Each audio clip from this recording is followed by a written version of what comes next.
esta a la comisión número 23 del 8º Coloquio Internacional de Investigación en Diseño de este año 2023. Este es el 4º día de este coloquio, que es un espacio de la Semana Internacional del Diseño en Palermo, organizado por la universidad. Se realiza anualmente en forma ininterrumpida desde el año 2016. En esta ocasión se desarrollan 36 comisiones, donde se presentan los resultados publicados en 32 proyectos de investigación realizados por más de 500 investigadores y académicos de todo el mundo. La gran mayoría de estos proyectos se coordinan y se realizan en forma colaborativa con 30 instituciones y 11 diferentes países. Este nuevo cuaderno se inscribe y retoma los desarrollos que presentamos en el cuaderno del Centro de Estudios número 139, en el que nos propusimos problematizar la articulación entre el diseño, la ciencia, el arte y la tecnología. Allí, la doctora Inoue le propuso a sus cursantes de la asignatura Epistemología del Diseño en el doctorado de diseño en la Universidad de Palermo, explorar, revisar, redefinir e incluso, en sus propias palabras, intervenir lúdicamente las imágenes con las que Rich Gold en el 2009 ilustra el puesto del diseño junto a otros 3 grandes campos: la ciencia, el arte y la tecnología. Los artículos que se presentan en este nuevo número traen también nuevas intersecciones teóricas que enriquecen y amplían lo presentado entonces. A continuación le paso la palabra a la doctora Roxana Inoue, quien coordina junto conmigo la presente publicación, que se titula La transdisciplina en la complejidad de la práctica y los estudios del diseño, en su edición 179 de Cuadernos del Centro de Estudios en Diseño y Comunicación, que también se presenta en esta ocasión. Roxana, ¿querés contarnos cómo surgió la idea originalmente y lo que significa esta segunda apuesta? Sí, claro, con mucho gusto. En primer lugar, agradecer una vez más la invitación a participar en este espacio, como en las publicaciones de la Universidad de Palermo y en particular del doctorado de diseño. Para mí es un orgullo ser parte de ese recorrido, de esas producciones, que yo creo que ya se pueden concebir como un verdadero programa de investigación, dada la línea que venimos desarrollando y que se ha ido consolidando, y que en particular destacaría el muy buen eco, resonancia que ha tenido entre todas las personas y especialmente entre cursantes del doctorado de diseño, la temática propuesta, que un poco surge, como todo lo que nos ocurre en la actividad docente, en el intercambio, en la participación entre quienes tenemos la tarea de conducir los procesos de enseñanza y los cursantes, que particularmente en un nivel doctoral son coprotagonistas de ese proceso. Y eso se debe reflejado también en esta producción y en las temáticas y en las, por decir así, debates y producciones que se han dado en torno a esta convocatoria. En relación a cómo comenzó todo esto, efectivamente, yo tengo a cargo el dictado de una materia muy desafiante desde el punto de vista teórico, como lo es la epistemología del diseño, muy actual, muy abierta a poder terminar de definirse, si es que en algún sentido se puede decir que la epistemología termina en algún lugar, pero podríamos decir que es un enfoque nuevo, en tanto también es nueva las disciplinas del diseño en el mundo académico, relativamente nuevas con respecto a otras tradiciones disciplinarias, y que por su propia naturaleza se ve necesitada de redefinir los fundamentos epistemológicos que la conducen y de los que parte o supone. Y entonces, en el marco de ese dictado de la materia de epistemología, en determinado momento propuse trabajar motivándonos como disparador de un trabajo de Rich Gold, el autor al que vos hiciste referencia, Roberto, que plantea una reflexión muy interesante y muy problematizadora, nuevamente en esa perspectiva de que abre más preguntas que respuestas, en torno a esas posibles intersecciones y eventualmente delimitaciones entre los campos de las prácticas, del diseño, del arte, de la ciencia y de las tecnologías o ingenierías también, un poco él las tematiza así. Y su reflexión, o por lo menos en tono el más coloquial con el que podemos rápidamente sintetizar las ideas que allí presenta en un trabajo suyo, es que a lo largo de su recorrido profesional se ha tenido que probar distintas gorras según protagonizara actividades más próximas al campo de la ciencia, las artes, el diseño o las ingenierías y tecnologías.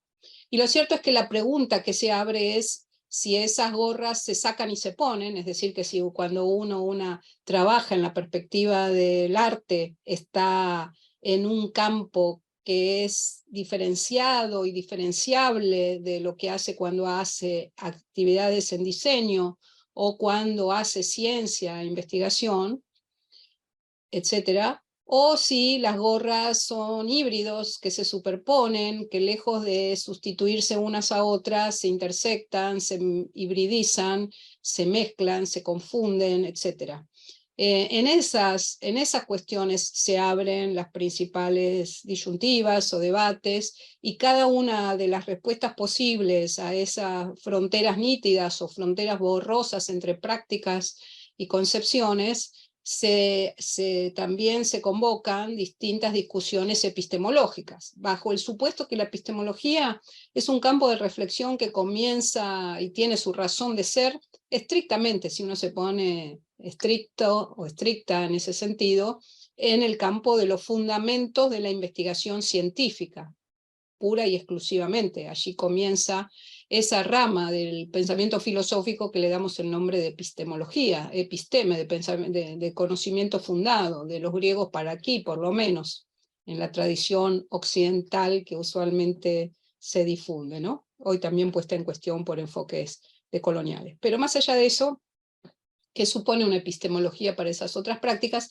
Y si cada una de ellas demanda una epistemología específica, o si la epistemología debe abrir sus concepciones suficientemente para integrar las distintas perspectivas como momentos de una única unidad de producción intelectual o cognitiva de la vida humana.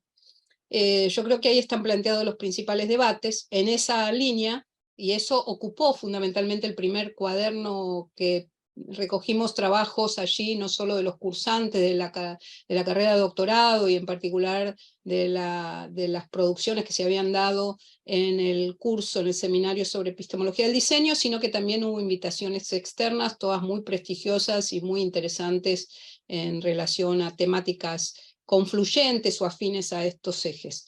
Pero en la segunda publicación le dimos lugar a una reflexión también muy actual y muy propia de los nuevos paradigmas, incluso en el campo de las ciencias e incluso en el campo de las ciencias tradicionales, entendiendo por tales las llamadas o mal llamadas ciencias duras, ciencias naturales exactas, que abren nuevas concepciones, nuevos modelos, como son todas las teorizaciones que vienen de la mano de la llamada teoría de la complejidad o de modelos complejos, y junto con ellas los enfoques inter y sobre todo transdisciplinarios, con todas las variantes que también esos prefijos pueden incluir. Y la cuestión de qué entendamos por complejidad o cómo se conciba ese término también tiene consecuencias para las prácticas del diseño.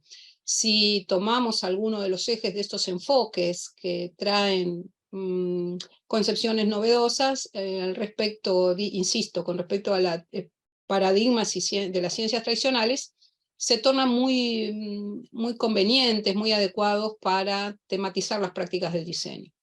Bueno, yo ahí tuve la ocasión también de compartir una producción escrita propia, que más, inclusive también en este caso, más que dar respuestas directas a estas cuestiones, me permití poner en diálogo algunas ideas y algunas referencias de qué se entiende hoy por los modelos de la complejidad, pero que me parece que ahora excederían los tiempos y las posibilidades del desarrollo de esos contenidos, salvo que después surja en el marco del intercambio.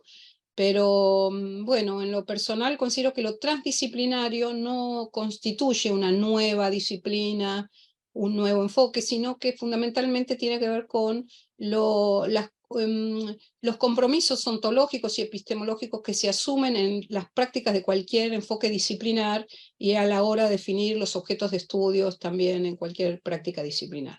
En lo personal, sigo defendiendo la idea que me ha llevado y ha dado lugar a muchos debates y a intercambios y desencuentros, inclusive, porque no, hace parte de la reflexión y la cuestión epistemológica, la idea de que hay que reconocer fronteras, pero las fronteras deben ser permeables. Dicho de otra manera, si seguimos hablando de arte y seguimos hablando de diseño, es que hasta hay asuntos que los diferencian.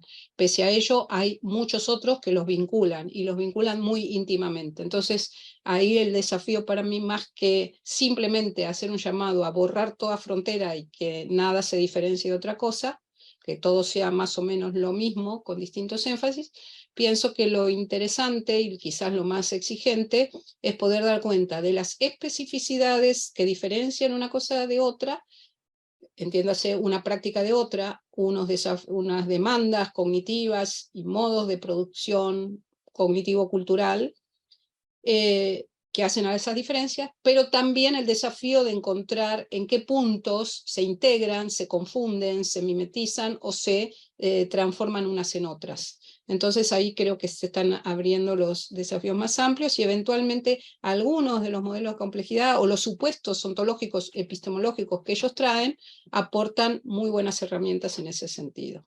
No sé, Roberto, si te parece que esto es suficiente, si quieres que profundicemos a como vos me No, indicas. es más que suficiente, Roxana, como introducción. Lo que sí me gustaría que no te prives de presentar tu artículo, aunque sea con unas palabras solamente, porque el tiempo estaba previsto. Ah, bueno. Se nota que, bueno, eh, no lo No lo consigo. previste, si querés lo No, podemos dejar para el final. claro, si querés puedo proponer lo siguiente, que una vez que se expongan los trabajos, haga una integración y desde ese lugar reflexione sobre lo escrito. No sé, me parece que Perfecto, eso podría ser me parece otra excelente. manera. Me parece excelente. Vamos a hacer así entonces. Te digo que, por cierto, las participaciones van a ser suficientemente eh, fuertes como para generar discusión posterior. Polémicas. Ojalá que podamos polemizar al final, que la gente cumpla con los tiempos previstos, como para tener ese tiempo para hablar. Qué bien, qué Eh, interesante. Eso es hacer igual, epistemología y reflexión filosófica, así que tal bueno, cual, pero habría que ver si la epistemología, en los términos en que la estamos mencionando, no es demasiado hegemónica, también. como estabas comentando recién de las discusiones que te habían planteado.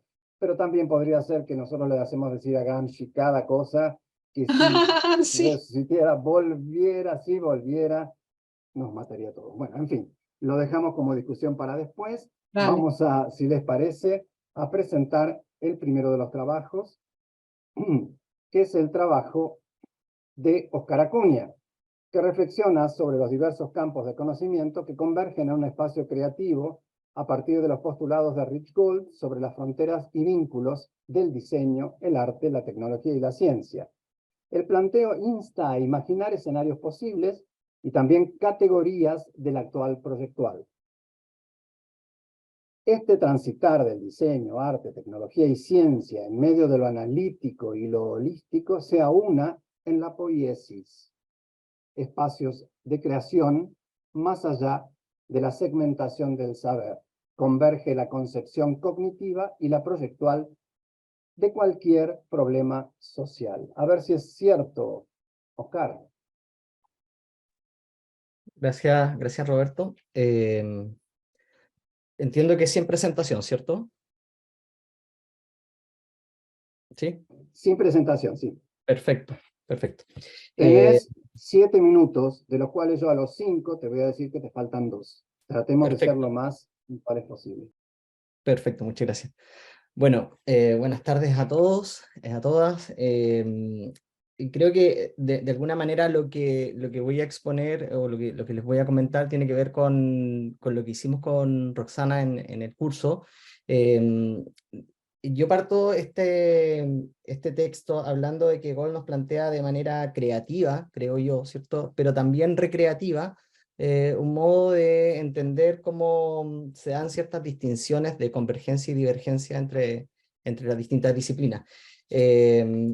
Este este tema, ¿cierto? Tiene que ver también con mi tesis doctoral, donde estoy trabajando ciertos temas de colaboración, integración de los procesos proyectuales de diseño en otros ámbitos, ¿cierto?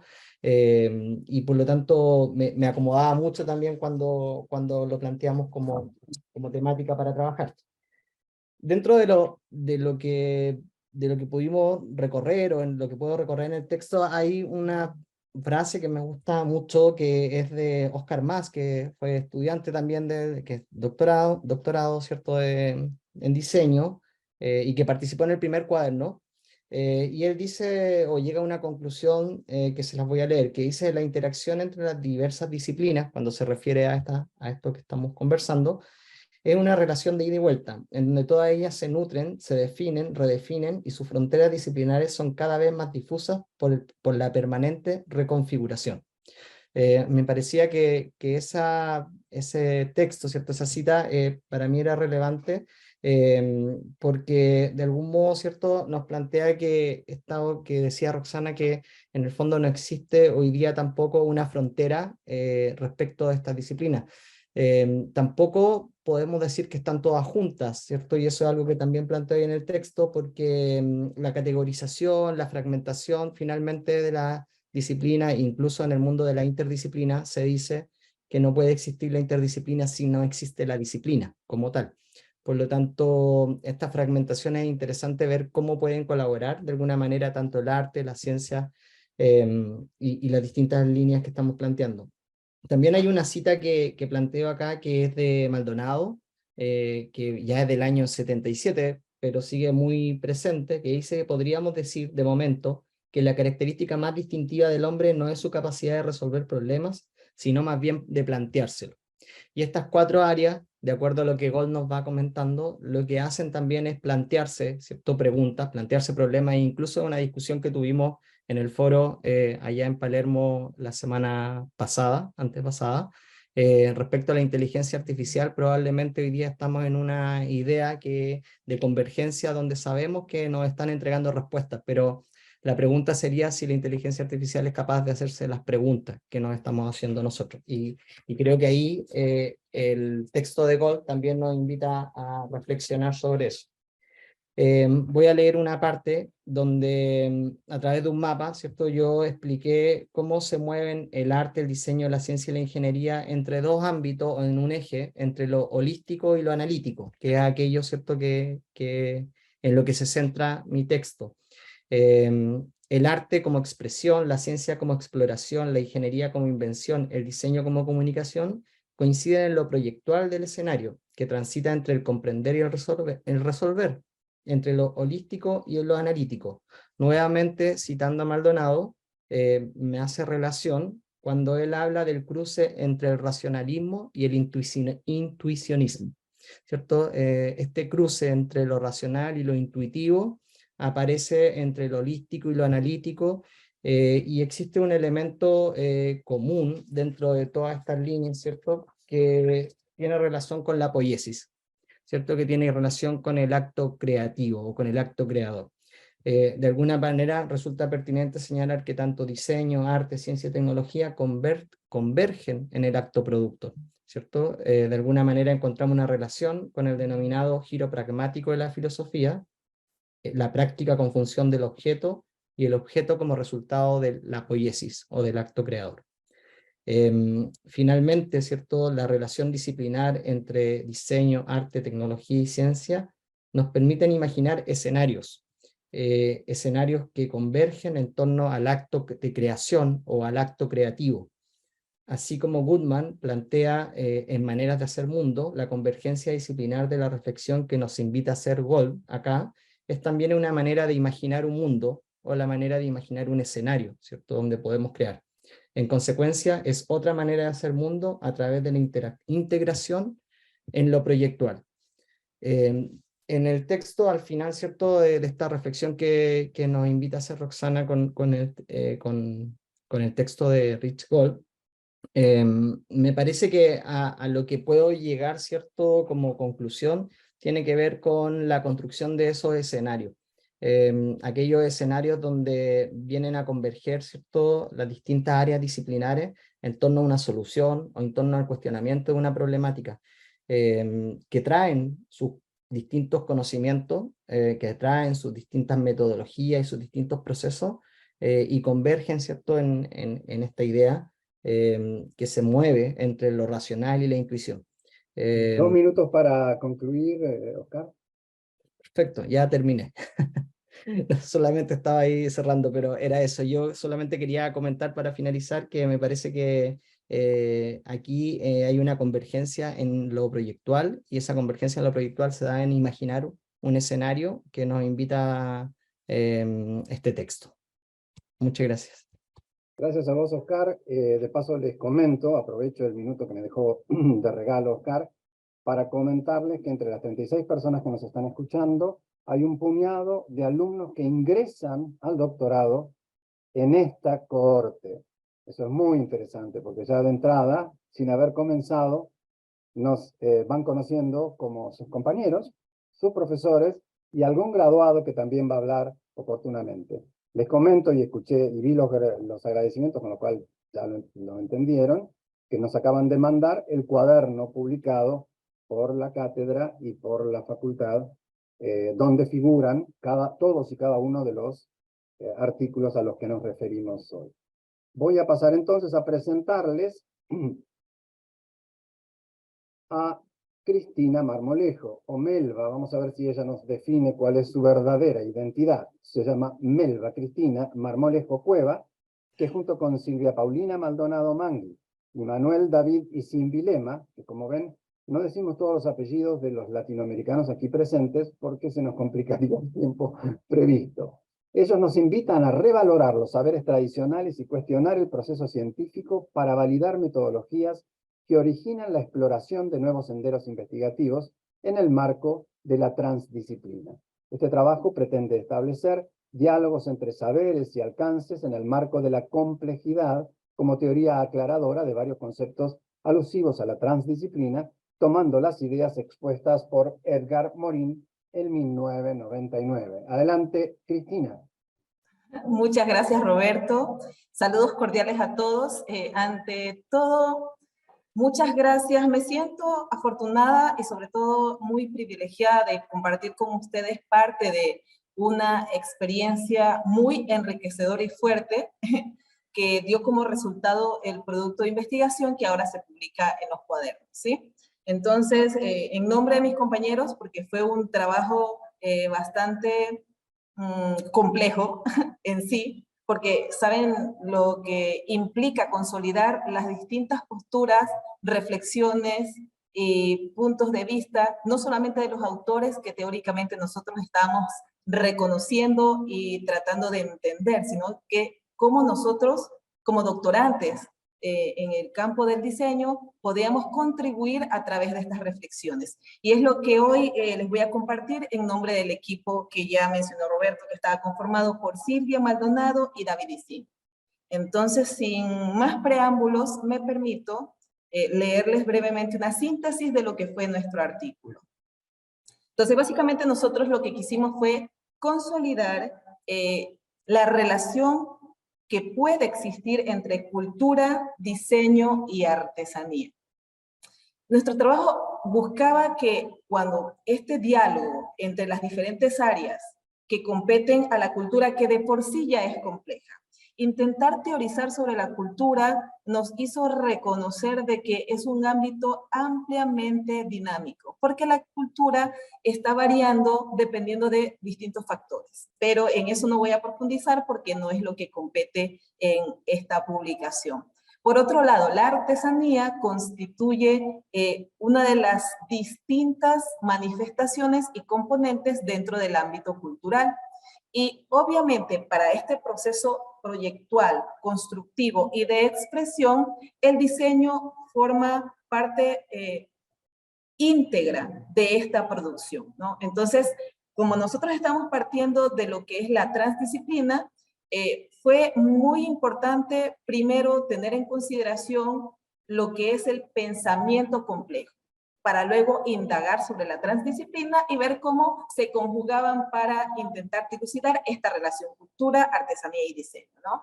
Entonces, en tal sentido, sintetizo que la transdisciplina expresa que su propósito es organizar el conocimiento, más allá de su propia disciplina. Esto obviamente a criterio de Morin, que fue nuestro referente teórico. El conocimiento científico se fortalece al contribuir a la unidad, pese a que se reconocen las diferencias. Y yo considero que esta es parte de la esencia del proyecto que les estamos exponiendo hoy.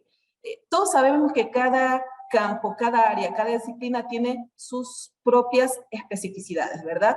Sin embargo, saber no solamente distinguir, sino que ver qué partes de estas especificaciones pueden conjugarse para proponer elementos o indagaciones más profundas, viene a ser la parte que compete a la transdisciplina como regente organizador del conocimiento.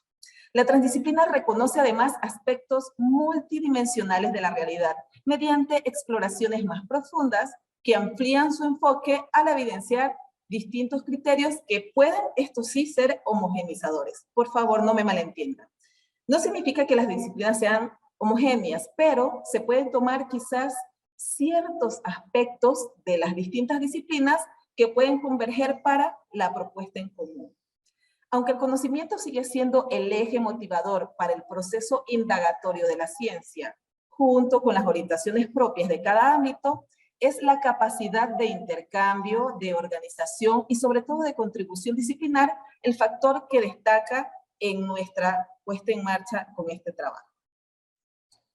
Entonces, les recomendamos que lean nuestro artículo porque está sumamente detallado las distintas posturas, autores, paradigmas y cómo estos se explican entre sí. Pero para esta ponencia hemos considerado de entre las distintas reflexiones finales las que en equipo consideramos más destacables y son las siguientes. Primero, se evidencia que la transdisciplina está presente cuando los principios del diseño logran contribuir al conocimiento junto a otros campos. ¿Qué quiere decir esto? Que es posible, es viable, es manejable el considerar tomar campos que desde el empirismo podrían percibirse como heterogéneos, pero que sin embargo pueden tener objetivos o propósitos comunes a la hora de construir una propuesta, o en este caso de proyectar alguna solución de diseño o comunicación. La complejidad está presente cuando se desarrollan procesos transdisciplinares, considerando la naturaleza transversal del diseño, así como su relación directa con la cultura, sus manifestaciones y obviamente entre estas se menciona la artesanía.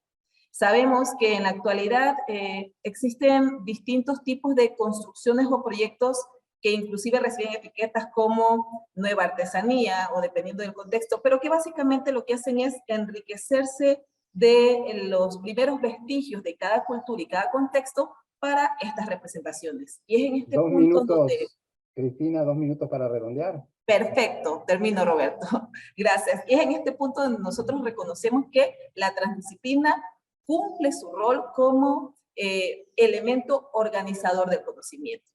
Finalmente, para nosotros como equipo, pensamos que es permisible la relación entre cultura, artesanía y diseño porque se desenvuelven dentro de diferentes ámbitos como el sociocultural, el histórico, el estético, el técnico, y estas conexiones orientan a la producción, distribución y consumo.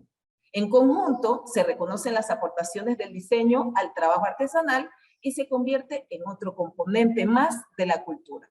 Es aquí donde converge y se muestra el poder y el valor integrador de la transdisciplina. Y hasta aquí mi aportación. Muchas gracias, Cristina, y muchas gracias por tu puntualidad. Bueno, tan tranquilos que estábamos. Ahora viene Alejandra Guardia y tira la piedra. Espero que no esconda la mano, porque Alejandra Guardia dice que tanto la ciencia como la tecnología suponen un saber construido a partir de concepciones establecidas por la modernidad. Ella propone entablar un diálogo con el autor Rich Gold, analizando la relación entre ciencia, tecnología, arte y diseño desde la perspectiva que cuestiona concepciones hegemónicas del conocimiento que ocultan otras formas de conocer el mundo. A ver, Alejandra, te escuchamos. Gracias, Roberto. Sí, bueno, mi propuesta, mi artículo, que titula Ciencia, Tecnología, Arte, Diseño desde una perspectiva decolonial, un diálogo con Rich Gold, justamente hace eso, ¿no? Una reflexión respecto al modo de construcción del conocimiento. Entendiendo que estos 4 ámbitos se determinan desde un saber dominante y se posicionan desde una perspectiva hegemónica. Como mencionó Roxana antes, este diálogo que realizo con Rich Gold nace, digamos, de entender cómo este autor propone una mirada un poco occidental de lo que es la ciencia, la tecnología, arte y el diseño, ¿no? Y lo que yo trato de hacer es proponer una mirada a otra, ¿no? Sobre todo desde esta perspectiva decolonial, desde una noción que entiende y reconoce la existencia de otras formas de ver y hacer el mundo. En este análisis, por un lado, se establece, por ejemplo, una visión de ciencia y tecnología desde ojos coloniales, es decir, desde un entendimiento propio del lenguaje dominante que surge desde una idea de modernidad y generalización. Esta noción de modernidad se rige por supuestos civilizatorios que, citando un poco a Dussel, determinan el sentido de superioridad de una cultura por sobre otra, ¿no? Y en muchos casos se consideran estas otras nociones de ver el mundo como inferiores, bárbaras o poco desarrolladas en esta idea de modernidad. Bajo esta idea entonces los parámetros de ciencia y tecnología y también ingeniería quedan estrechamente ligadas con esta noción de ver la modernidad como el determinante o lo que se quiere llegar, ¿no? Y desde el pensamiento hegemónico se entiende el deber ser y el hacer. Entonces se determina más o menos cómo debería ser una sociedad y cómo deberían hacerse ciertas cosas. Aquí entonces en mi artículo la pregunta de qué pasa con estos otros saberes o estos otros modos de ser y hacer. Un poco aquí como crítica a la razón modernidad barra como colonialidad, hay autores como Walsh o Mignolo que refieren a estos modos de pensamiento como la monocultura del saber en tanto ciencia y tecnología que se establecen como leyes un poco universales que provienen de un discurso hegemónico, ¿no? Y ahí es donde entra bueno, mi crítica, ¿no? Y la crítica de estos autores. Por otro lado, refiriéndonos un poco a estos sombreros del arte y diseño de los que habla Gold, se hace hincapié en el concepto de estética. Digamos, mi artículo pone foco en la noción de lo que es estética, ¿no? Y aquí también surge un poco la idea del pensamiento monocultural, ¿no? El que veíamos anteriormente, de un pensamiento hegemónico de lo que supuestamente es lo estético, ¿no? O lo bello en términos kantianos, por ejemplo.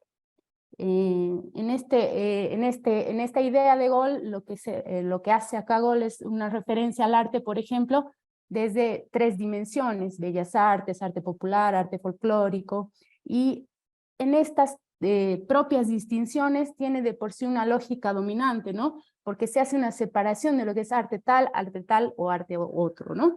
Es importante aquí que se resalte, digamos, que la noción de lo bello, en distinción a las bellas artes, por ejemplo, surge esta concepción simplista de Kant, que hemos mencionado anteriormente, de lo bello y lo sublime.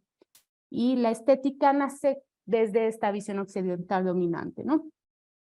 Por ejemplo, en el término popular también hay un análisis que se complejiza porque se dificulta esta diferenciación, y en términos de Escobar, por ejemplo, hay este concepto de lo popular igual a pueblo, o desde un carácter negativo a lo popular como marginado, lo otro, etc.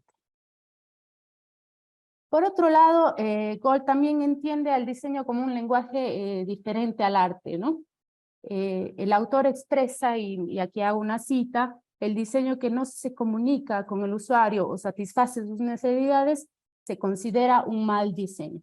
Y desde esta perspectiva y desde una perspectiva estética igual, un mal diseño podría considerarse por fuera de la norma o por fuera de los parámetros hegemónicos. Entonces aquí también entra otra pregunta, que es el qué determina un buen diseño o un diseño estético.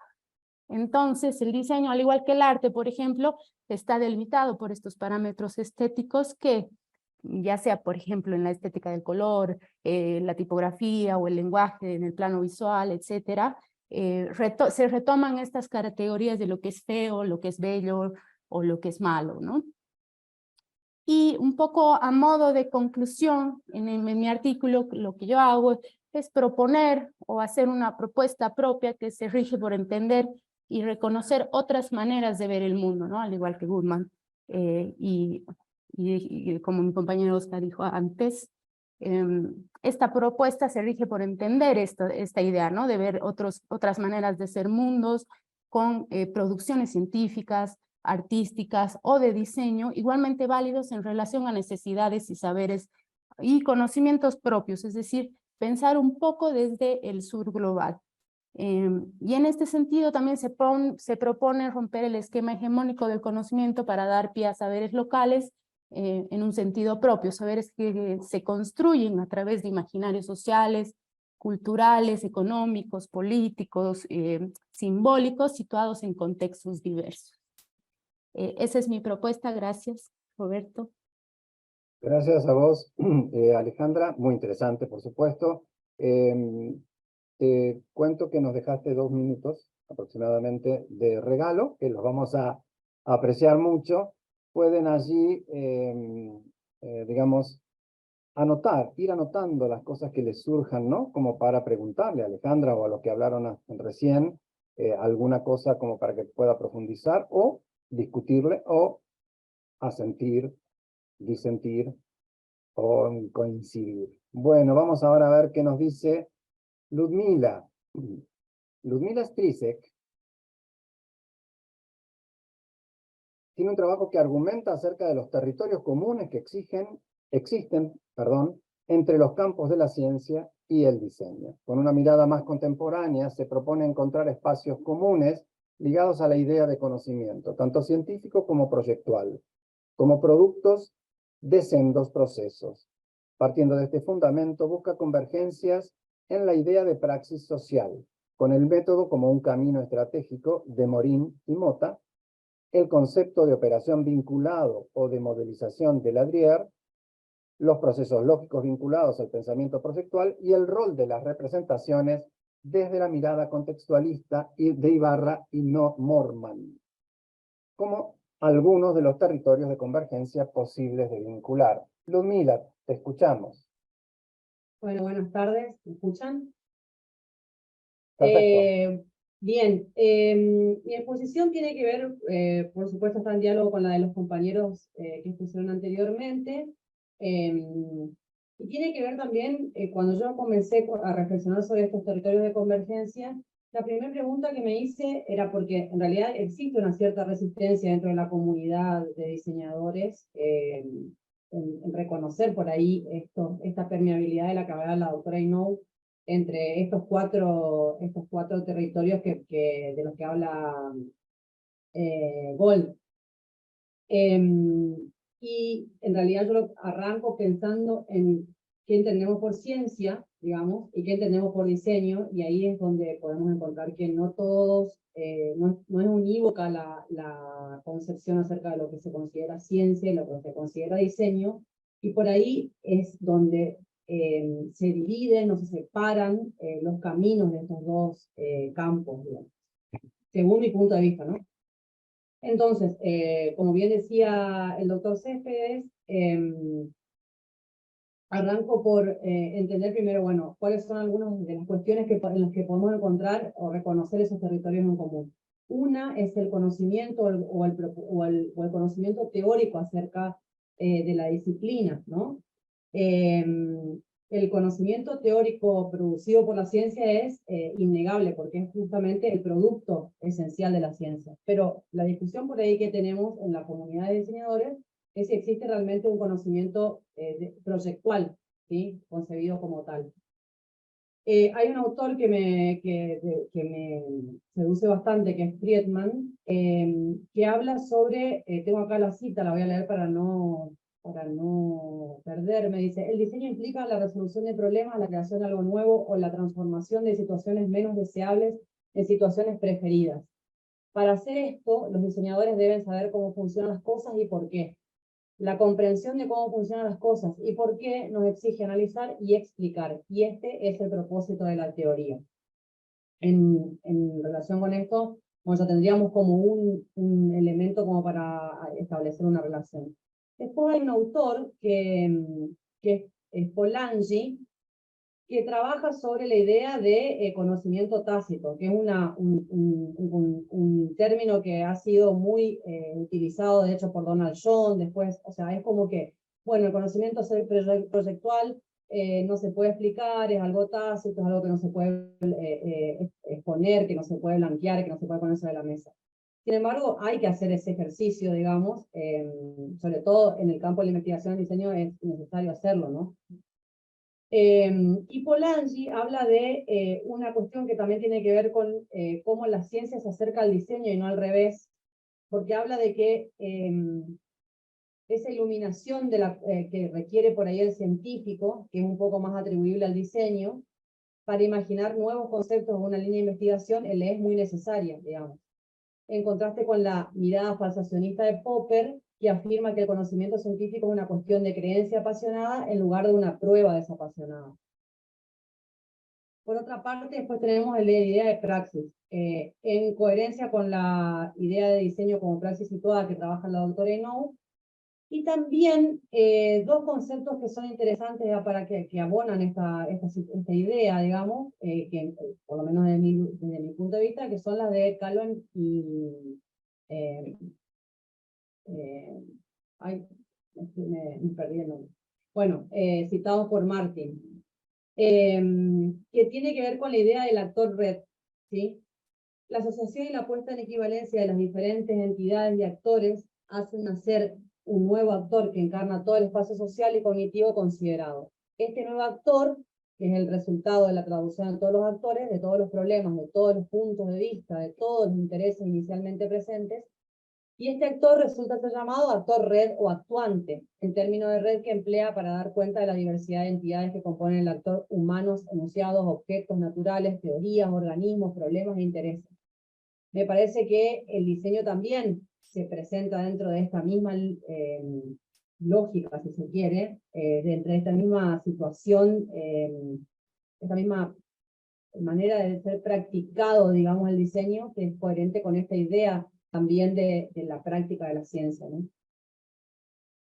En cuanto al método, como bien enunciaba el doctor Céspedes en la presentación, también, o sea, hay una férrea oposición a la idea de entender al método como algo que sea inherente al diseño más allá de una práctica programática, ¿sí? Que como bien hablaba Alejandra Guardia, tiene también que ver mucho con esta idea moderna de que se concibe el método también, ¿no? Nosotros somos como muy deudores de una idea de proceso metodológico ultrarracional derivado de la escuela de Ulm y de un montón de otras iniciativas como la de Christopher Jones, Bruno Munari, etcétera, etcétera. Lumina, Sí, 2 minutos. que conciben al método como un programa. Sin embargo, si lo entendemos desde el punto de vista de Morán, Ciudadana y Mota, lo entendemos como un camino estratégico que se piensa en movimiento, y esto da la idea de estrategia que permite también entender la ambigüedad del mundo con la que se maneja el diseño. En cuanto a la lógica, también proponer la idea del diseño como una forma de razonar, y a partir de esto entender a la lógica, el aporte que puede hacer la lógica y que podemos encontrar en lógicas de procesos proyectuales. Esto me lleva a concluir un poco en el tema de las representaciones y los modelos, porque el diseño y la ciencia son actividades esencialmente representacionales, pero no representacional en el punto de vista de lo reproductivo de la representación, sino de la construcción a través de la representación. O sea, con una mirada peirciana, digamos, de la idea de interpretación que se maneja en el signo, digamos. Entonces, esta idea de modelo ¿sí? Que maneja la DRIER y que también hay un aporte de la idea de objeto modelo que hace Samaja, en la que encuentra como cartografiados entre la teoría y la práctica, digamos, es afín y abona también esta relación que se puede establecer entre la ciencia y el diseño. No me quiero extender mucho más porque si no me apasiono hablando de las representaciones, que son mi tema de tesis, y me voy a extender demasiado. Así que bueno, muchas gracias. Gracias a Espero vos, que haya sido Ludmila. claro. Sí, claro que sí, apasionante. Ya discutiremos. Muy bien, le damos el espacio ahora a Sergio Calderón, que busca mostrar el progreso que ha tenido el diseño gráfico aplicado a las gráficas de los mundiales, a partir de algunas perspectivas epistemológicas de la disciplina. Así pretende arribar a una concepción de lo que se entiende en la actualidad por progreso en el campo profesional del diseño, a fin de abordar este tema para entender los fundamentos, límites y métodos que se utilizaron y se utilizan para las gráficas en los mundiales. Adelante, Sergio. Listo, muchas gracias, Roberto. Buenas tardes a todos mis compañeros.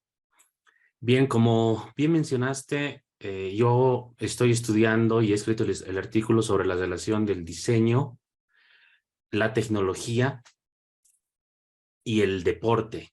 En este sentido, me enfoco en lo que son los mundiales de fútbol. Hasta el momento se han realizado 22 mundiales, con el último mundial que se ha jugado en Qatar. Y desde el primer mundial de 1930 se puede evidenciar todo el proceso de transformación que ha tenido el diseño gráfico.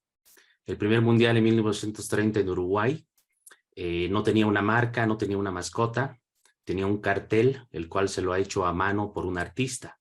Entonces, más adelante ya se ha tomado al diseño gráfico como una disciplina más seria, se ha empezado a contratar diseñadores, a contratar agencias para poder hacer toda la gráfica, y ya se ha incorporado lo que viene a ser una mascota, viene a ser una marca, el merchandising, marketing y todo eso. Entonces, haciendo una discusión con lo que viene a ser la estética, y aquí voy a citar a la doctora Inov, que dice que a la filosofía no le interesa saber si cierto objeto es bello o no. Se interesa más bien por saber qué es lo bello, y lo hace por la vía reflexiva. En este sentido, para cada mundial se analiza mucho lo que es la cultura de cada sede y también el contexto, ¿no? De acuerdo a estos puntos se han ido trabajando lo que vienen a ser las gráficas. Entonces acá se puede discutir mucho el tema del color, el tema del icono, de todo lo que se ha utilizado para poder representar una marca, que en este caso es a nivel mundial, ¿no? Como sabemos, cuando se hace un mundial de fútbol, prácticamente todo el mundo lo ve. Y es un poquito como trabajar una marca país, ¿no? Que no es nada sencillo. Entonces, en este tema que yo estoy investigando en la tesis doctoral, he ido encontrando poco a poco temas muy interesantes como la política, por ejemplo, ¿no? En el Mundial de Argentina del 76, cómo el tema político de esa época ha influenciado tanto para poder hacer la marca. En este caso, igual, específicamente de este mundial, hay una tesis de Almeida, que es también ahí de Palermo, que habla sobre toda la gráfica, todo lo que tiene que ver con el mundial del 78 que ha tenido tanta polémica. De todos los mundiales, que son 22, estoy tomando 4 para el análisis. El primero es el mundial de 1930, porque es el primer mundial. Después tengo el de Suiza de 1954, porque aquí es donde aparece la primera marca, el primer logo. Después el de México de 1986, que según varias plataformas y la misma página oficial de la FIFA, es el logo más bonito, entre comillas, votado por la gente. Más de 300,000 personas han votado por este logo, por el de México 86, y es el que más les ha gustado. Entonces, eso también estoy analizando desde la parte estética y desde la parte conceptual, por qué es el que más gusta a la gente. Y el último logo que estoy analizando es el de Qatar, ¿no? Del 2022. Para ver todo ese proceso durante todos estos años, cómo ha ido cambiando, cómo se ha ido transformando el diseño gráfico y qué factores han influido para estos cambios. Otro punto muy importante es la tecnología, ¿no? Evidentemente la tecnología es una herramienta que nos ayuda mucho a los diseñadores y gracias a ella también el tema de la gráfica de los mundiales ha ido mejorando, ¿no? Ahora ya tenemos lo que son la marca que se tiene que reproducir en todo lo que es digital, en un celular, en la tableta, aplicaciones, etcétera. Cuando antes tal vez era todo dibujado a mano, todo era serigrafía. Entonces todo un camino muy largo y hay muchos temas por discutir.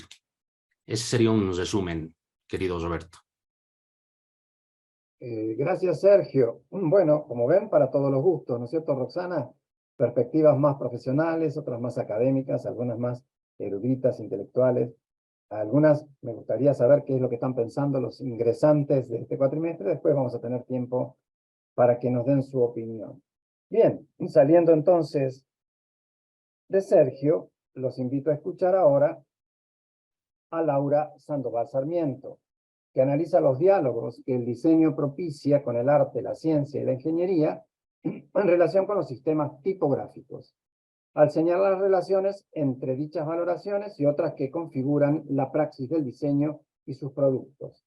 Conocimiento proyectual y artefacto, no solo es posible rehacer el conocimiento existente o crear nuevos conocimientos a partir de dinámicas intencionales y simbólicas, sino que también se agudizan tanto la intuición como el discernimiento, ampliando la capacidad de comprensión para reconocer elementos epistemológicos del diseño.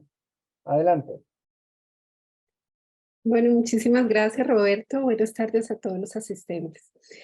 Bueno, el ensayo con el que yo participo en esta publicación es la creación de los sistemas tipográficos, una reflexión desde la epistemología del diseño y el diálogo interdisciplinar que suscita esa praxis. Entonces, fundamento la reflexión justamente en la práctica de la creación de los sistemas tipográficos.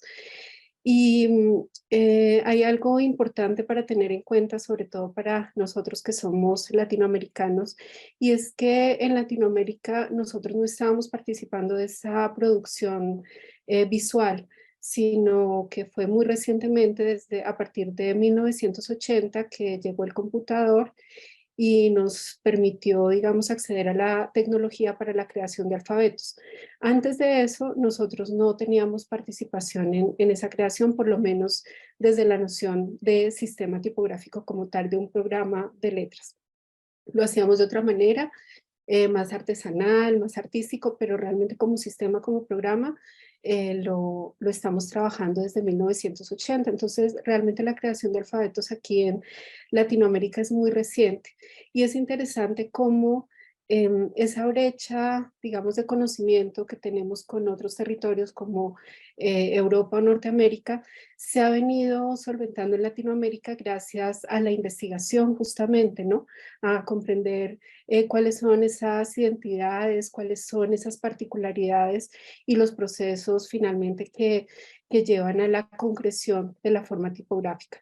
Y en ese sentido, en el ensayo, en la reflexión que yo planteo para la publicación, estoy hablando más, o sea, no tanto como de una diferencia o un distanciamiento de otras disciplinas de conocimiento, sino más bien como en un diálogo, ¿no? Porque la creación en diseño se da justamente en un diálogo interdisciplinar. Pongo el ejemplo de la creación tipográfica, como podemos tener otros ejemplos en diseño, pero específicamente con la creación tipográfica hablo, por ejemplo, desde la semiótica, desde la física, la ciencia y bueno, la ingeniería, otras disciplinas en las que finalmente fundamentamos muchas de las variables con las cuales podemos crear, ¿sí? Bueno, y a partir de eso, también como ese nivel estético a la forma tipográfica. Hay un autor, Brinkhurst, que la pone al nivel de una obra de arte. Es tan, digamos, tan expresiva, tan estética, la forma tipográfica, que para él se compara, y tan minucioso el detalle de la creación, que para él se compara con una obra de arte. Y en ese sentido, además de ser digamos, de poder emular algunas cosas del arte, también tiene esa noción muy clara de funcionar como un sistema, porque unos elementos, digamos, unos signos que conforman el sistema tipográfico se definen, finalmente se identifican gracias a otros, ¿sí? O sea, una letra, una A, una E, una D, no son sin el resto de las formas con las cuales se escriben los textos. Entonces, esa noción de sistema, ese diálogo que tiene la forma también es interesante. ¿Cómo concluye el ensayo? Finalmente, el ensayo, después de hacer, digamos, algunos ejemplos en relación con eso que les estoy contando, trabaja con varios autores, con Dewey, por ejemplo, que habla sobre la diferencia entre el conocimiento, digamos, científico y el conocimiento que nos puede dar la cotidianidad, pero además de eso, también es comprender cómo nuestra práctica proyectual también abre un campo de generación de conocimiento, en donde no es solo, digamos, ese conocimiento duro, ese conocimiento teórico del que han hablado algunos de mis compañeros, sino que también nosotros construimos, se crean artefactos, ¿no? Pensamos en ese futuro y bueno, se concreta en artefactos. Ese pensamiento proyectual finalmente entonces tiene dos elementos de generación de conocimiento, la experiencia y qué significa hacer esto, que por ejemplo en sus textos habla como de 3 líneas de trabajo que pueden concretar el objeto de diseño, que son el producto, el proceso, pero también el proyecto como tal, ¿cierto? Entonces, en ese sentido, bueno, tenemos este conocimiento, pero también tenemos el artefacto. Ahora bien, ya concretándolo un poco con la diferenciación, digamos, epistemológica, em, está, digamos que para nosotros en diseño es complejo construir ese objeto de estudio. En este caso, bueno, cómo se va a concretar el proceso de investigación, porque finalmente como nosotros delimitamos ese objeto de estudio, cambian condiciones epistemológicas, cambian condiciones ontológicas, también los mismos criterios para el diseño metodológico se reformulan pensando en cómo queremos concretar ese objeto de estudio. Y es muy interesante, digamos que estamos en esa construcción. También cito a Mancini porque él habla un poco sobre que digamos que cada vez que se hace un proyecto de investigación, cada vez que estamos aportando en este sentido, realmente lo que estamos consolidando es una comunidad académica, ¿no? Y es gracias a estos espacios, gracias al debate y a la discusión, que finalmente maduramos el discurso. Entonces, digamos que es un poco de lo que yo hablo en mi ensayo. Muchísimas gracias por el tiempo. Gracias, Laura. Vamos a escuchar el gong que nos marca la diferencia de la hora. Yo voy juntando cosas y los invito a todos que escriban aquellas dudas o cuestiones que los hagan reflexionar. Mientras, no sé si se alcanza a escuchar mi voz sobre el sonido de la campana. ¿Se escucha? Bien, veo que Alejandro mueve la cabeza como que sí. Entonces, vamos a darle espacio justamente a Alejandro.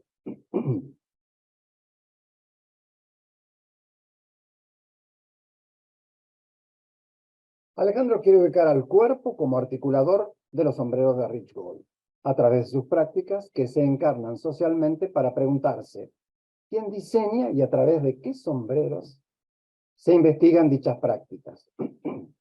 Esto teniendo en cuenta la práctica del drag performance como ejemplo que contextualiza dichos cuestionamientos. Propone como primer paso un andamiaje conceptual centrado en analizar a los sombreros desde la performatividad. Un segundo paso, una profundización sobre sus características procesuales para representar y proyectar artefactos, dispositivos, mundos o realidades.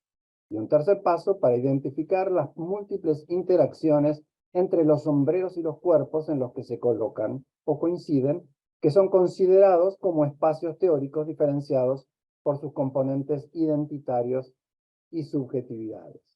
Finalmente, un último paso para analizar los puntos de contacto entre los cuerpos, los sombreros y las realidades, desde teorizaciones que amplían la estética hacia lo social, lo político, o conceptos como el affordance, que tienen diversas connotaciones disciplinares, pero que posibilitan el diálogo multidisciplinar sobre la corporalidad y los actos de diseñar. Adelante, Alejandro. Hola, ¿qué tal? Buenas tardes a todos. Primero que nada, quisiera agradecer a Roxana por facilitar este diálogo, por permitirnos pensar, a ti, Roberto, justamente por impulsar este espacio, estos diálogos, y a los compañeros que acompañan en el pensamiento de la epistemología del diseño, ¿no? Y justamente a esta invitación a pensar con autores dentro y fuera del campo del diseño para preguntarnos qué es diseño y cómo interactúa con otras disciplinas, que me parece bastante enriquecedor. Entonces, primero que nada quisiera esclarecer que el tema, bueno, pues es un tema vivo, me imagino como todos los compañeros, porque pues de alguna manera atraviesa sus líneas de investigación doctoral, y que bueno, esto se posicionó para mí en el primer ciclo del doctorado, cursando el doctorado, y justamente el discurso pues evoluciona no en tanto de rechazarlo, sino en tanto de complementarlo. Entonces, me gustaría reflexionar sobre el giro corporal en esta interacción de las academias, o en la interacción de las áreas de los sombreros de que Richgold propone, en tanto a que el pensamiento no se encuentra flotando sin la corporalidad, se aterriza y se materializa en cuerpos que son individuales o cuerpos que son sociales también. Los sujetos sujetados a valores, creencias, y que tienen un agenciamiento de manera personal o de manera, digamos, como campo disciplinar. Entonces, a través de estos cuerpos se subjetivan estas creencias, estos valores, estas prácticas, y se objetivan de manera material en objetos de los que se ocupa en algunos casos el diseño. Y que son compartidos también por otros campos disciplinares para su análisis. Entonces pueden ser vistos también como dispositivos, artefactos, según las teorizaciones. Pero también existe una problemática, digamos, un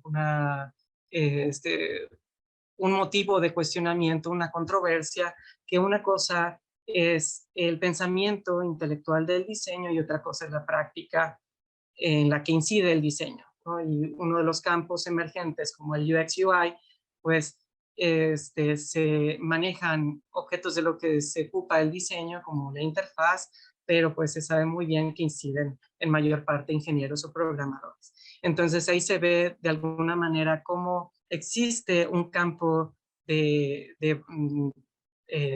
batalla o de mediación entre campos disciplinares para ocuparse de objetos, ¿no? Pensando que el UX UI, por ejemplo, pues se ocupa de la interfaz, de la affordance, de la interacción, de la experiencia, que son conceptos teóricos que también muy bien empapan al diseño, pero que sin duda pues son manejados también por los campos disciplinares. Entonces, el cuerpo, justamente desde los valores, las creencias, las prácticas y el agenciamiento, es importante en tanto a la performatividad, cómo performa esta práctica. Y la práctica se vuelve importante más allá del discurso, ¿no? El discurso visual y verbal, como lo decía Ludmila, es importante, ¿no? Hablar sobre este conocimiento tácito se vuelve imperante.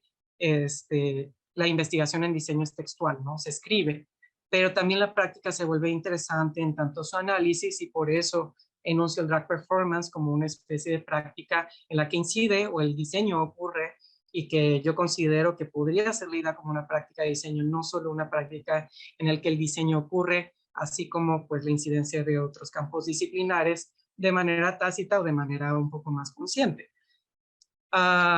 Entonces, la práctica justamente se encuentra de alguna manera influida o analizada por ciertos autores, tenemos autores en diseño, pero también se encuentra actuada por estos cuerpos que conviene mencionar. Entonces, en ese sentido, el drag performance pues se ocupa de alguna manera de la proyectualidad, lo que puede ser, porque justamente manipula el sistema de género para desestabilizar los binarismos y producir devenires otros, ¿no? Facilitar estos devenires otros que de alguna manera son deseables por comunidades de la disidencia sexogenérica. ¿no? Y que, bueno, de alguna manera impulsa este respeto y visibilidad de los derechos humanos, tal cual, así a secas. Entonces, tiene un posicionamiento político, ¿no? Entonces, por eso hablo de la corporalidad y después hablo del soma, porque el soma es un cuerpo, digamos, no solo material, no solo físico, sino con un posicionamiento identitario, ideológico y político. Y que en el caso del drag performance incorpora aspectos, podrían ser ergonómicos, pues, vista la ergonomía como una ciencia, porque las cosas tienen que ser cómodas, etcétera, artísticos, porque tienen prácticas que inciden en la música, en el baile, la coreografía, el maquillaje, etcétera, el diseño de la indumentaria, por decir otros objetos como la gráfica, no en tanto los materiales promocionales de los performance, y la ingeniería pudiera ser en los aspectos técnicos del performance, el sonido, la ambientación y demás. Entonces, justamente esta práctica la veo como un medio de producción de conocimientos otros, y justamente hablo de lo otro, de alguna manera, como lo decía esta Alejandra, en tanto a las formas productivas hechas por cuerpos y sujetos disidentes, sujetos históricos, que de alguna manera han sido ignorados o no incluidos, tal y como lo mencionaba Alejandra, pero eso no quiere decir que no sea posible.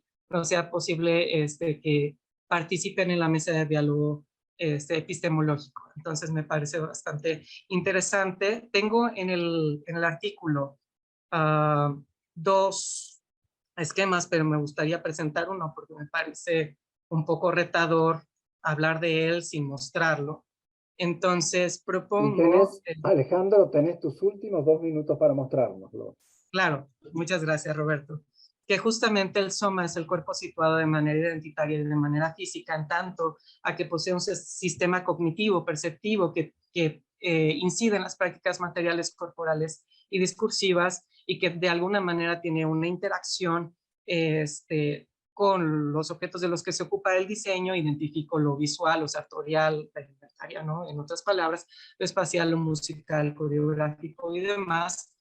Y que al mismo tiempo ayuda a reconfigurar, o como dice Bourdieu, las estructuras estructurantes, ¿no? Interactúa con estas matrices que producen sujetos y corporalidades. Entonces, el performance justamente nos permite mover con el soma los procesos interactivos, estéticos, interactivos, de significación, enunciamiento y agenciamiento. Entonces, de esto y algo más hablo en el artículo, y bueno, no se detiene el diálogo ahí junto con mis compañeros y también en tanto a mi proyecto doctoral. Y con eso termino mi presentación. Muchas gracias.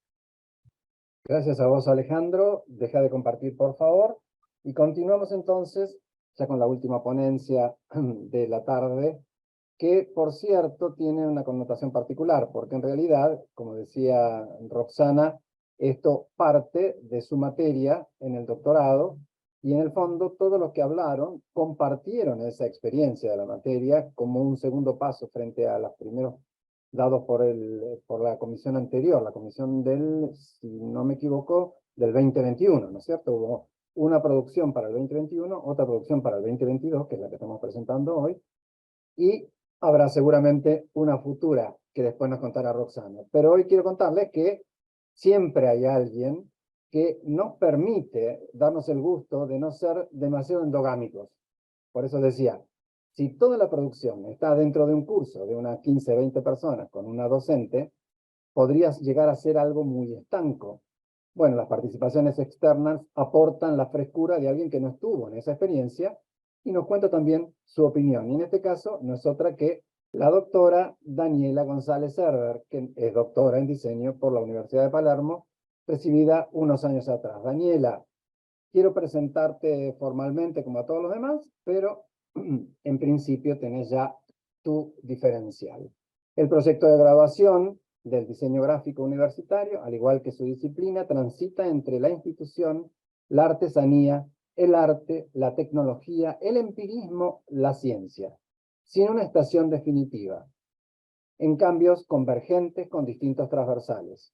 Los proyectos trascienden desde un saber hacer hacia la concreción de un objeto de estudio que visibiliza tipologías sobre la investigación en diseño, con tendencias temáticas en el análisis de su contenido textual. Así, cuando el el proyecto detiene su viaje constructivo, se manifiesta la ciencia, el arte y la tecnología como destino claro. En esta travesía de diálogos proyectuales, la disciplina del diseño decanta y sublima lo que hoy la conforma. Adelante, Daniela. Muchas gracias, Roberto, por la presentación y muy buenas tardes a todos los que están hoy día en esta mesa.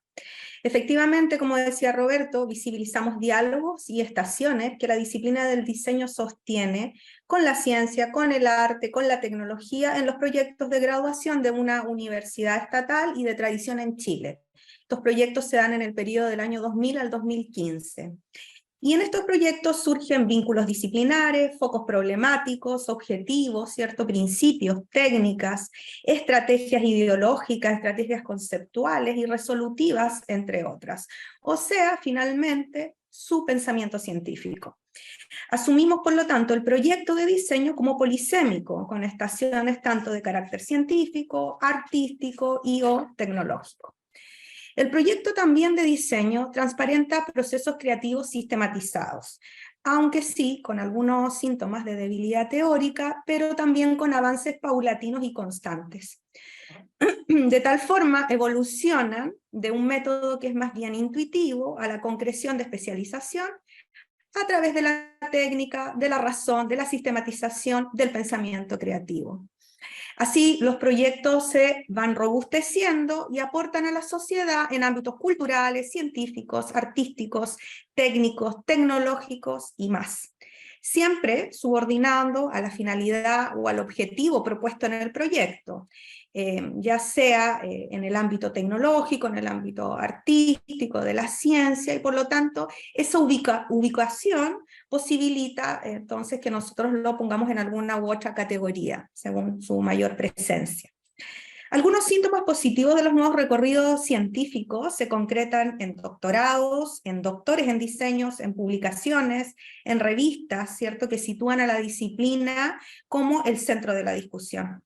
Los avances, de todas maneras, no zanjan la discusión al respecto, con posiciones encontradas que sitúan al diseño como una actividad no científica, mientras otros la sitúan en la ciencia. El trabajo crítico, de todas maneras, lo mismo que estamos haciendo acá, va consolidando de alguna manera también un cambio.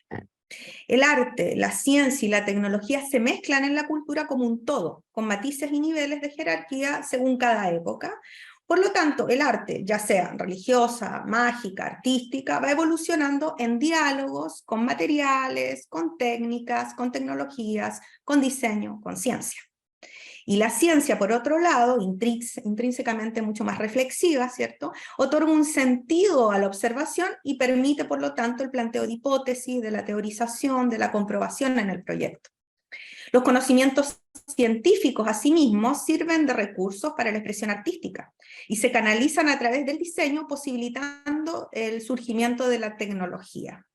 Los avances en el automatismo y la cibernética que dan paso a la revolución tecnológica se articulan entonces con el arte, con el diseño y con la ciencia. Ahí es cuando entonces surge la innovación desde espacios mixtos, extendiendo los marcos disciplinares para construir y divulgar la ciencia. La investigación que realizamos es una investigación mixta de carácter inductivo con un corpus de 451 proyectos de graduación que se encuentran en la Biblioteca Central de la institución, pero también en el repositorio virtual. La técnica para el análisis es el análisis del contenido temático de los proyectos mediante un plan de categorización. Analizamos los proyectos como unidad de muestreo, pero enfatizamos en su formulación a través de fichas donde recogemos y analizamos la información, y se identifican entonces 6 grandes categorías, de las cuales para esta exposición yo consideré 3, que son investigación-estudio, las nuevas técnicas o tecnologías, y justamente la expresión artística, visual o audiovisual. Los resultados nos muestran cruces con la ciencia, el arte y la tecnología en sus distintos campos disciplinares y los ámbitos científicos, como las ciencias sociales y humanas, las ciencias naturales y también las ciencias exactas. Los proyectos situados en el arte utilizan la técnica y la tecnología en sus procesos de creación, mientras que la ciencia, en términos de validación, ¿cierto?, recopilación, investigación, estudio, es un poco más escasa. pero presente en algún nivel, principalmente en el uso o la sistematización de las imágenes científicas. Surgen expresiones artísticas en fachadas, en vestuarios, en plataformas, en medios audiovisuales, en escenografías, entre otras. Así se concretan dos tipos de proyectos con un enfoque artístico, los artísticos tecnológicos y los artísticos científicos. Mientras que los proyectos situados en el uso del desarrollo tecnológico diversifican mucho más los soportes y las soluciones, acá se presenta una relación además más cercana con la ciencia, cruzando ciertos marcos disciplinares que se asumen como propios. Surgen proyectos en programación, en construcción de herramientas, en intervenciones tecnológicas, dispositivos, experiencias multisensoriales, aplicaciones móviles, etc. Y acá se concretan entonces dos tipos de proyectos de diseño con un enfoque tecnológico, los tecnoartísticos y los tecnocientíficos. Finalmente, los proyectos con objetivos científicos se alejan de lo objetual y navegan en ámbitos más conceptuales que generan conocimiento disciplinar. Se vinculan mucho más cercanamente con la tecnología y esta posibilita la investigación mucho más sistematizada. Mientras que cuando el objetivo es científico, el arte se presenta un poco más escasamente. Surgen proyectos de validación, sistematización, recopilación, investigación, estudios, análisis, y se concretan también dos tipos de proyectos con enfoque en la ciencia, los científicos tecnológicos y los científicos artísticos. Como conclusión, los resultados proyectuales se armonizan y comienzan a diversificarse hacia nuevos soportes, desde aquellos más análogos hacia otros digitales que introducen y usan la tecnología como medio y fin. Los problemas proyectuales, por su parte, cada vez son más complejos, diversos e interdisciplinarios, lo que obliga a la disciplina a cruzar sus propios límites autoimpuestos. 2 minutos, Daniela. Ok, bien, donde el arte aporta desde los sentidos, a partir de un proceso cognitivo más libre de conceptos, mientras la ciencia otorga el sustento teórico y conceptual. Ambas, arte y ciencia, con inclusión de la tecnología, son parte del trabajo del diseñador y fortalecen su investigación y sus resultados prácticos. Reconocemos la hegemonía de un lenguaje visual más cercano al arte y la estética, y tan propio e incluso jerárquicamente superior a la disciplina, construido de manera articulada, con teorías, con conceptos, con deducciones lógicas, con uso y objetivos tecnológicos que dejan ver proyectos de diseño fortalecidos en la convergencia del arte, la ciencia y la tecnología, en un tránsito hacia una investigación más científica que abre nuevos horizontes para la disciplina y para sus proyectos. Muchas gracias. Gracias a vos, Daniela. Bueno, y hasta aquí llegamos con lo organizado. Gracias a que hubo mucha gente que demoró menos de lo previsto, nos han sobrado unos minutos, más los minutos previstos que sobraran. Tenemos unos, yo diría, casi 25 minutos, como para poder escuchar a Roxana en tu visión sobre lo que acabas de escuchar, en tu participación presentando el artículo y en tu visión de hacia dónde vamos con el próximo trabajo. Roxana. Todo eso. Bueno, me cuesta mucho hacer una síntesis siguiendo paso a paso lo dicho. De modo que, si estás de acuerdo, voy a reflexionar un poco libremente, tratando de poner en diálogo algunas cosas y recuperando lo dicho, pero quizás con menos orden. ¿Te parece? Por supuesto, Roxana, claro que sí. Bueno, lo primero yo me haría una pregunta, ¿no? Cuando retrocedemos en la historia humana, las cosas parecen estar más vinculadas, es decir, más integradas. Llevemos al extremo esta reflexión o nuestra imaginación a las formas de origen de la cultura. No tenemos ahí segmentado, diferenciado, por aquí las artes, por aquí algo del orden de las técnicas o las ciencias, por aquí el diseño, por aquí las tecnologías. Lo que tenemos es la vida plena en sus manifestaciones. Tenemos que comer, vestirnos, trasladarnos, protegernos. Somos originalmente seres sociales, y no vamos a discutir ahora de dónde surgen y cómo surgen las formas culturales y gregarias, pero hay que salir adelante con la vida, y se sale adelante con la vida echando mano a lo que se tiene y lo que se puede. Lo peculiar de la cultura humana, entre muchas cosas, me gustaría ver si podemos encontrar algunos ejes específicos, algunos aspectos más que ejes, algunas dimensiones específicas de la vida humana, es que no se nace humano, se llega a serlo. Es algo muy importante a comprender. Las especies vivientes vienen con un... no es un destino, no, es un patrón trazado, porque también cualquier viviente tiene que abrirse paso en la vida y salir adelante al día a día, al momento de la búsqueda de alimentos, los predadores, etc. En ese sentido, su historia está siempre abierta, pero lo que es, lo será de una vez y para siempre. En cambio, los seres humanos pareciera que no venimos hechos en tanto humano, venimos hechos en tantos seres de vida biológica. En tanto seres humanos tenemos que hacernos una vida, tenemos que llegar a ser lo que somos. Siempre cito a una mujer que fue la que me parece que lo dijo de manera más clara en un cierto contexto y debate, que fue Simone de Beauvoir, cuando dijo: no se nace mujer, se llega a serlo, queriendo significar y queriendo poner en debate, cuando comienzan las grandes teorizaciones del feminismo, la diferencia entre sexo y género, ¿no? Cómo es una construcción cultural y demás, el género. De modo tal que no se nace, porque se viene con una cierta anatomía, no se es una cierta cosa social como identidad de género, que hoy está eso en el tapete y ha sido señalado. Pero lo mismo le cabe a cualquier condición humana.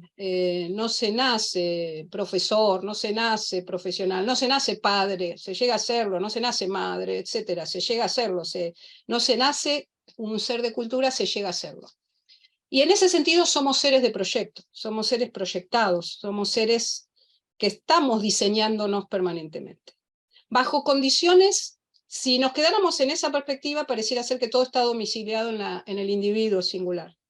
Pero la manera en que nos constituimos y se abren las posibilidades de diseñar nuestra propia vida, no las elegimos tampoco. O sea, las elegimos en un contexto que fija condiciones de posibilidad para esas elecciones, de lo que podemos ser o hacer. Para decirlo de manera más gráfica, si yo fuera hoy a una tribu de la Amazonía, que está todavía en una etapa paleolítica, pongamos así, y allí la pregunta sobre la orientación vocacional no tendría sentido. No tendría ningún sentido porque no está en el horizonte de posibilidades de sus imaginaciones proyectuales sobre su identidad posible y futura. De modo tal que a mí me parece que la dimensión proyectual es la dimensión más propia y más específica de la vida humana. Y originalmente integra todas las cosas y no está diferenciada. De modo que quizás la pregunta más primaria que podría hacerse es: ¿qué es lo que hizo que progresivamente la vida humana se fuera fragmentando y diferenciando en funciones, ¿no? Y en funciones diferenciadas socialmente? Por acá los que se encargan del combate y la guerra y la defensa militar, por allá los que se encargan de la producción material de la vida, económica, etcétera, etcétera. Esto sería interminable de abordar, pero me parece que es un horizonte de sentido para situar algunos debates, en particular el siguiente. Actualmente, y no solo en el campo del diseño, hay un llamado a lo holístico, lo integrado, a revincular lo que ha sido separado. Probablemente porque asistimos como a lo que se ha llamado crisis civilizatoria, a una toma de conciencia de que la fragmentación nos enajena, la fragmentación nos empobrece, nos desespiritualiza, cualquiera sea el sentido que le den a ese término, y que necesitamos volver a integrar cosas que fueron desintegradas, separadas, diferenciadas. Y claro, no vamos a volver a ser la comunidad paleolítica, pero hay un llamado lo vemos de manera acuciante en el campo de la crisis climática, de comprender que lo que yo haga acá tiene efectos en otros, efectos mediatos o inmediatos en otros niveles, en otros órdenes, etc. De modo que me parece que los propios contextos sociales son los que fijan las posibilidades mismas de las producciones culturales intelectivas humanas. Y que eso tiene la paradoja de que los propios seres humanos somos los hacedores de las condiciones objetivas de nuestra vida, que hacen a su turno las condiciones de posibilidad subjetivas en función de cómo nos vuelven ellas, cómo somos artífices y somos creados por esas condiciones. Personalmente creo que hoy, bueno, es una crisis muy estructural del sistema social a escala global. En ese sentido, la epistemología es un dominio de la producción cognitiva humana en la que se produce un movimiento particular que además es el que acompaña casi todas, de distinta manera a las disciplinas científicas, pero muy en particular a este estatuto que ha ido cobrando las disciplinas del diseño, que es la posibilidad de objetivar y tematizar un hacer. En el campo del diseño sería un hacer, es decir, no es lo mismo saber hacer algo que saber sobre ese saber hacer algo. Cuando alguien sabe hacer algo, ese saber algo se va con uno. A lo más puede haber una transmisión de maestro a aprendiz por imitación, pero las disciplinas del diseño, al pretender conceptualizar y operacionalizar y protocolizar procesos de producción y de creación, hacen que se tenga una metacognición sobre ese saber hacer. Y eso mismo es lo que hace la epistemología con el pensamiento. Si en toda disciplina hay una vocación por objetivar una práctica al momento de conceptualizarla y protocolizarla, operacionalizarla, la reflexión epistemológica es, en ese sentido, una metacognición de segundo orden, por decirlo así. No estoy hablando de la cibernética de segundo orden ni nada que se le parezca, solo que le cabe a cualquier, digamos, desde que hay pensamiento filosófico para acá. Por eso alguien citaba cuando yo dije que a lo filosófico no le interesa decir si esto es bello o no bello. No sé si lo diría así, si lo escribí así, ahora me suena un poco fuerte y no sé si del todo adecuado, pero se pregunta sobre las condiciones, lo filosófico, lo epistemológico, sobre las condiciones y fundamentos del conocimiento, sobre las condiciones de los supuestos que se asumen al momento de conocer algo, ¿no es cierto? Por eso algunas ramas de la filosofía, como la que se han citado, la lógica o la ontología, o la metafísica, etcétera, se preguntan, bueno, ¿cuáles son las categorías con las que yo pienso? Independientemente que esté pensando en sistemas estelares o en sistemas bacterianos. Si yo pienso causalmente, bueno, la categoría de causa es la que puedo examinar filosóficamente. Y en ese sentido es una metacognición porque en todas las disciplinas yo uso la categoría de causa para decir cómo explica esta bacteria esta patología, o cómo explica este comportamiento del sistema celeste, o de los astros, etcétera, el movimiento esperable, posible, etcétera. Entonces estoy aplicando la noción de causa. Pero el pensamiento filosófico no aplica la noción, sino que se pregunta qué nociones aplica nuestro conocimiento cuando opera con esas categorías, qué consecuencias de comprensión del mundo se sigue a partir de ello. Y dando una vuelta en esta dirección, entonces diría que lo que trae el pensamiento de la complejidad y la transdisciplina desde una perspectiva epistemológica es preguntarnos con qué recursos categoriales podemos pensar de manera holística, compleja, integral, cualquier fenómeno que analicemos. Y por eso hacerse especialista en lo transdisciplinario y en la complejidad no es un asunto de una disciplina o de una capacidad que le cabe a algunas disciplinas sino a otras, sino que son los compromisos que uno está asumiendo al momento de pensar de una cierta manera o de otra. Hoy por hoy, cuando se habla de... Bueno, hay que decir algo también, que cuando hoy hablamos de complejidad o de transdisciplina, no necesariamente estamos diciendo siempre lo mismo, la misma cosa, porque como aquí se señaló, hay distintos aportes y distintos autores que lo han tematizado de una forma u otra a lo largo de, sobre todo, estos últimos años. Aunque yo creo, con bastante convicción, que hay antecedentes del campo filosófico que son precursores de lo que hoy se conoce como complejidad, fundamentalmente en la línea de la tradición dialéctica del pensamiento, que siempre ha tenido, cuando se analizan y se comprende qué se entiende hoy por complejidad, que siempre ha tenido esa vocación por comprender la relación entre lo particular, lo singular y lo universal en sus tramas complejas. ¿Qué rasgos tendría desde el punto de vista epistemológico, ontológico, eventualmente lógico, algunas características del pensamiento complejo, o dicho de otro modo, de los compromisos categoriales, ontológicos que uno asume cuando piensa complejamente un fenómeno? Bueno, uno yo diría que es la necesidad de comprender la relación entre la parte y la totalidad.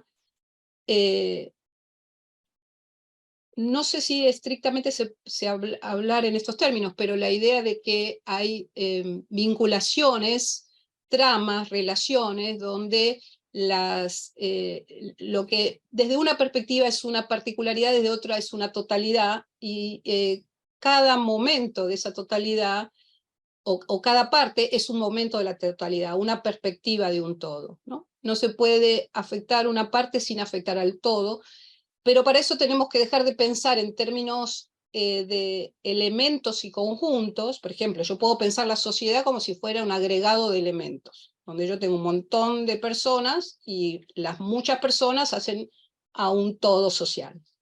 Pero si yo pienso desde otra paradigma, otra ontología, lo que tengo son relaciones sociales. Y una vez que tengo relaciones sociales, yo no puedo afectar una parte sin que todo el sistema esté afectado. Es decir, una sociedad con inequidades sociales es una sociedad dañada en su conjunto, no es una sociedad estable, una sociedad sana, una sociedad, etc. No hay modo de que, si yo pienso holísticamente, integralmente, pienso en términos de trama, en términos de relaciones, que un elemento pueda ser concebido como mero agregado, porque lo que hay es que la parte participa del todo. El elemento no pertenece a un conjunto. Esa lectura conjuntista de agregados de cosas es una mirada mecánica de la realidad, y una mirada orgánica, vincular, ve a la parte participando del todo, no como un agregado del todo, no como una sumatoria. Segunda cosa, hay fenómenos, y esto es lo que otra cuestión importante antes de decir lo que iba a decir.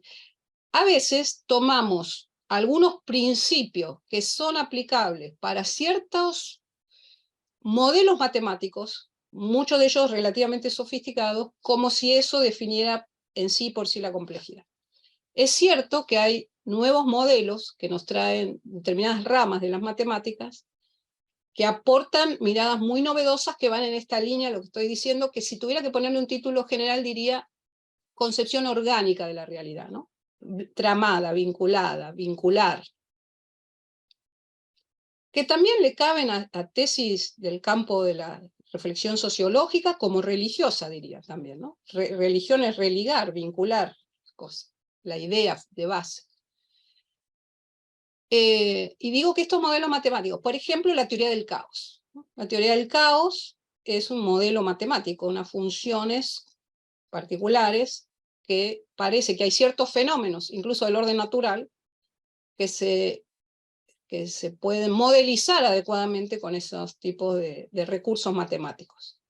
Pero ostentan propiedades que resultan interesantes y insisto, novedosas con respecto a la tradicional mirada mecanicista del mundo natural inclusive.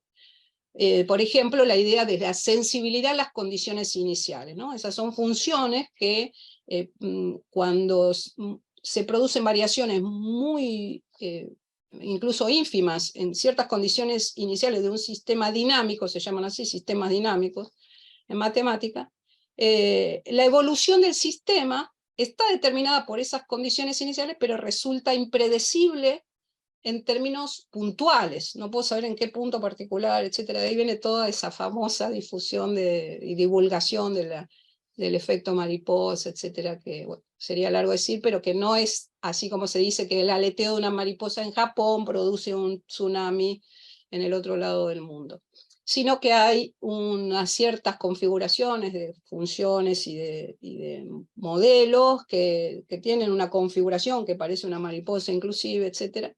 Y bueno, esos modelos están permitiendo nuevas maneras de entender y de asumir comportamientos del orden real, que incluso a veces sirven tanto como para predecir el tiempo y el clima, como para estimar el movimiento de inversiones o la evolución de acciones en la bolsa y demás.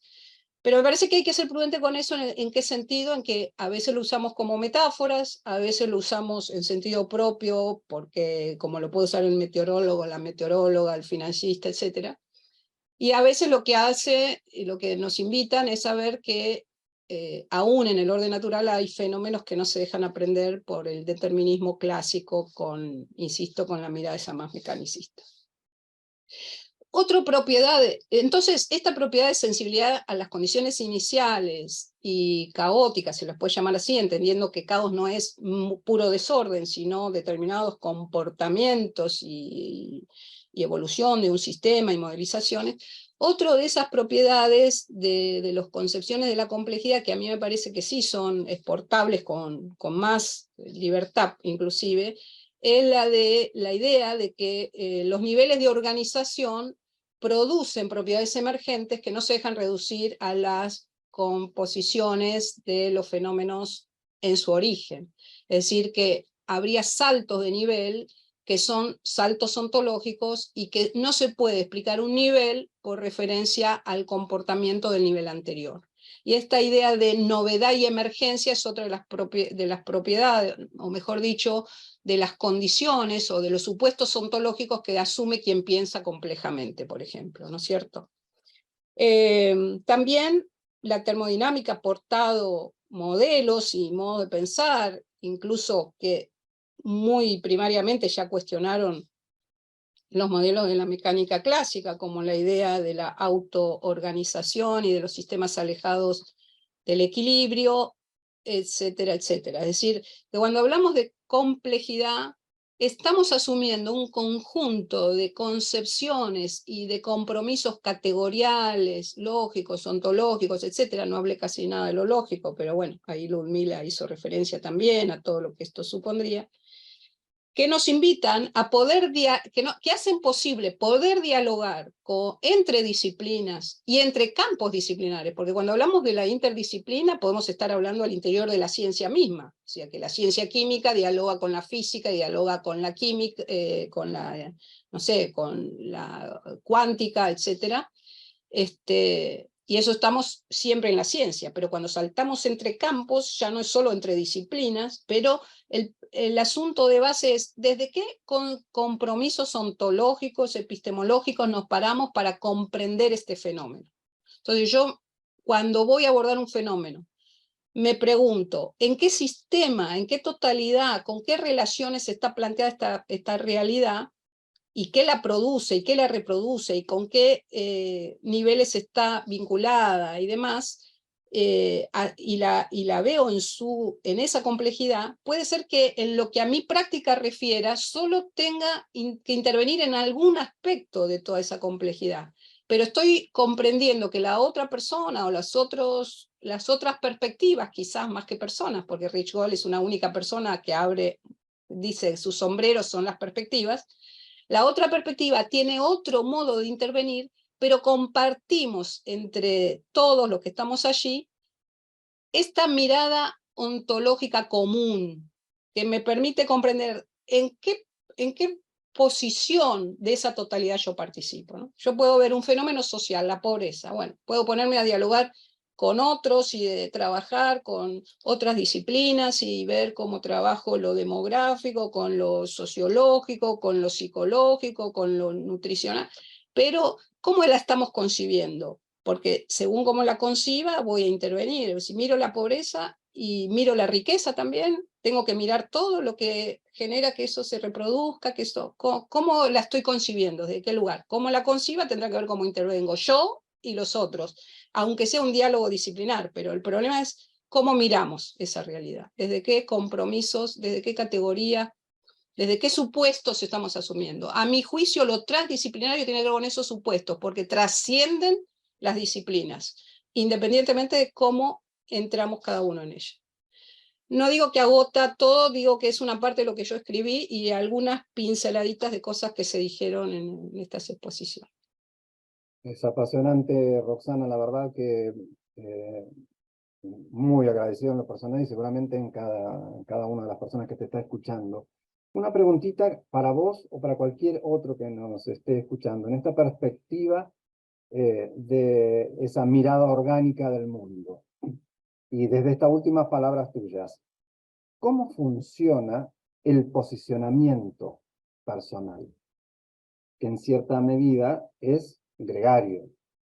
¿Por qué? Porque, por ejemplo, hoy escuchamos posiciones, algunas muy fuertes, respecto a determinados temas. Por ejemplo, el mismo conocimiento y su generación. Entonces aparecía lo de Alejandra, muy bien expresado, lo de Ludmila, que a mí me encantó y lo conservé como una idea del actor Red al que se refería, lo de Laura con digamos, el pensamiento proyectual que genera conocimiento, y finalmente también Alejandro, apasionante, el tema del cuerpo y la danza que genera conocimiento y genera diseño. Entonces, son posiciones y algunas están de alguna manera encontradas. A vos o a cualquier otro, ¿cómo funciona esto con la mirada esta orgánica del mundo a la que se refería Roxana recién? ¿Alguien se atreve?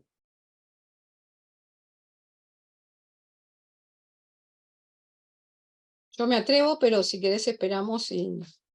Hay que tener el coraje de esperar la tensión. Roxana, vos y yo nos callamos y alguno lo va a sentir. Bien, me parece bien. Inclusive invito a la gente que empezó recién ahora, si se atreve a decir algo.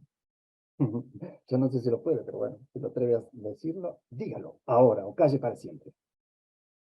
Tengo miedo de quedarme, antes de comenzar, sin estudiantes. Ahí Ludmila levanta la mano. Ludmila, grande. Bien, gracias. Yo creo que es esencial, ¿no? De hecho, yo creo que lo mencionaba, es decir, desde qué lugar, desde qué perspectiva, desde qué mirada estamos concibiendo todos estos conceptos. O sea, y eso condiciona el entendimiento y a las posibles búsquedas de relaciones o encuentros o no de esa permeabilidad de la que hablaba la doctora Inou, digamos. Yo creo que es el gran eje de toda esta reflexión, es la perspectiva de la que uno, o sea, el posicionamiento que toma cada uno para poder observar todos estos campos, ¿no? Sus alcances, sus posibles intersecciones, y sus particularidades también, ¿no? Porque también, como se mencionaba en la introducción, o sea,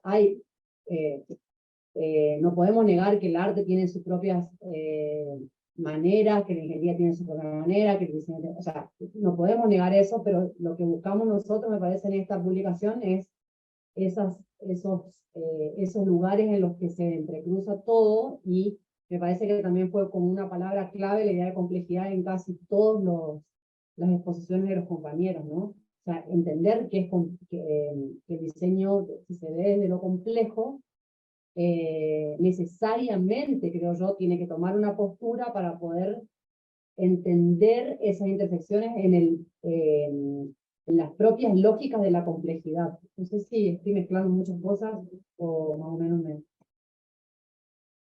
Bueno, eso es lo que por ahí quería aportar. Se entiende. Me parece a mí, ¿no? O sea, es mi punto de vista. ¿Alguien más?